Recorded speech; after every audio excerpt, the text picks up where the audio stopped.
Mamen! Ayan na nga, happy na naman si Mamen. Kasi nga, titira na naman ako ng pampababa ng high blood, Mamen. Ayan, pork pata, Mamen. Pero healthy naman, may gulay naman. Ayan, hindi nyo ba nakikita yan?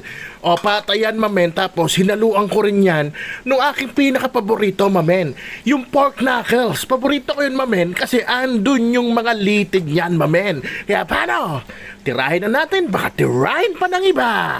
Oo nga pala, Mamen. Ngayon pa lang, ishare mo na tong video kasi balik Gcash na naman tayo, Mamen.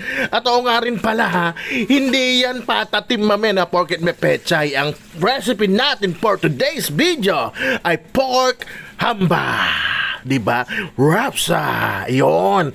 Ayan nga, so yan. Pinakuluan ko lang ng 5 minuto. Yung pata, sinabay ko na rin yung knuckles. Yan yung pata, yung 4 na malalaki.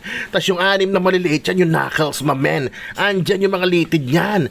O yan, nung tinanggal ko na siya dyan, after 5 minutes na kumukulo, wala nang lansa yan. Hindi na amoy pa ayan, Mamen. Pero hinugasan ko pa rin, para sure. At yan, diniscard ko na yan, Mamen. Huwag kayong mag-alala. Hindi mawawala ng lasa yung pata na yan, Mamen. Labas na labas pa rin lasa ng pork dyan. At yan, same wok or same pan, Mamen. Naglagay lang ako ng onting tamantiks at mag-isa tayo ng bawang, Mamen. Inuna ko yung bawang kasi gusto ko dito medyo tostado. Tapos sinunod ko na rin yung sibuyas na medium size, Mamen. Tsaka ko siya ginisa ng ganyan. Nung pinagpawisan ng sibuyas, nilabasan na, Mamen, nilagay ko na rin itong tausi o black beans tsaka 2 pirasong star anise. Onting star anise lang kasi matagal natin papakuluan yan. Lalabas talaga lasa niyan.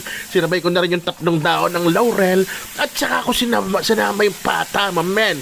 Pata and pork knuckles. Ayan, medyo kalugin nyo lang. Halu-haluin lang. Mamen, mas padadaliin ko to para sa inyo, para di na kayo maligaw, di na kayo mahirapan. Alam nyo naman ako, gusto ko nadadalian kayo at nasasarapan. Ayoko yung pinapahirapan kayo, Mamen. Yan, tinakpan ko lang saglit, mga after 3 minutes, Mamen.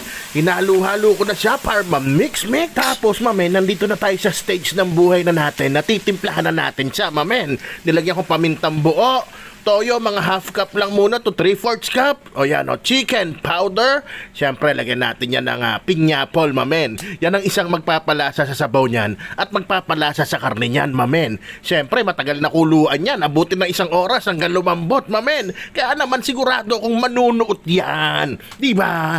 O yan, siyempre, lagyan ko ng Knorr seasoning. Dagdag lasa, pero optional lang yan. Ito, asukal, Mamen. Kung ayaw mo maglagay, huwag ka na magluto ng hamba. Sadyang matamis talaga yon. Sabay na rin natin itong pineapple tidbits, Mamen. Sabay-sabay na yan. Huwag na natin pahirapan sarili natin. Total naman pang disenyo lang yan mamaya. Mas gusto ko dyan, mas lumasa, di ba, Mamen? Tapos yan, hiwa-hiwa ko na, nilagyan ko na rin ng onting beg to, Mamen. Yung beg to, pampalambot lang yan. Kaya pag medyo natutuyuan, pwede kayo magdagdag, Mamen, hanggang makuha nyo yung gusto nyo lambot. Yan. Tapos ito, nilagay ko yung suka. Ang suka ko, Mamen, yung dami dito, makinig kayo ha. Kalahati kung gaano karami yung toyo. Ayan. Tas alam ko mabibitin ako sa tamis kaya inaasar ko lang yung mga ayaw na asukal, nagdagdag pa ako, Mamen. Pero syempre, kayo naman may hawak ng lalagyan nyo na asukal. Kayo na lang bahala sa gusto nyong tamis, Mamen. Yan, wala na akong gagawin dyan kundi antayin lumambot. Kaya, Mamen, para makasali ka, i-like and share mo na itong video at i-comment mo dyan sa baba. Hambahan tayo. Yon. Hambahan tayo, Mamen, para kasali ka na kaagad. Pag nabunot ka, may premyo ka, Mamen. Ayan. Ayan na nga, lumambot na. Sinamahan ko na netong binlunch ko na pechay. Binlunch, binanlian ng tubig, tas binanlawan ng tubig na may yelo para mapigilan yung pagkaluto. Ayan. Diba? Mukha siyang patatim kasi meron siyang pechay. Pero sa totoong buhay, nagbalat kayo lang yan, Mamen. The best, rapsang pork hamba yan, Mamen. Kaya alam nyo na mangyayari dyan.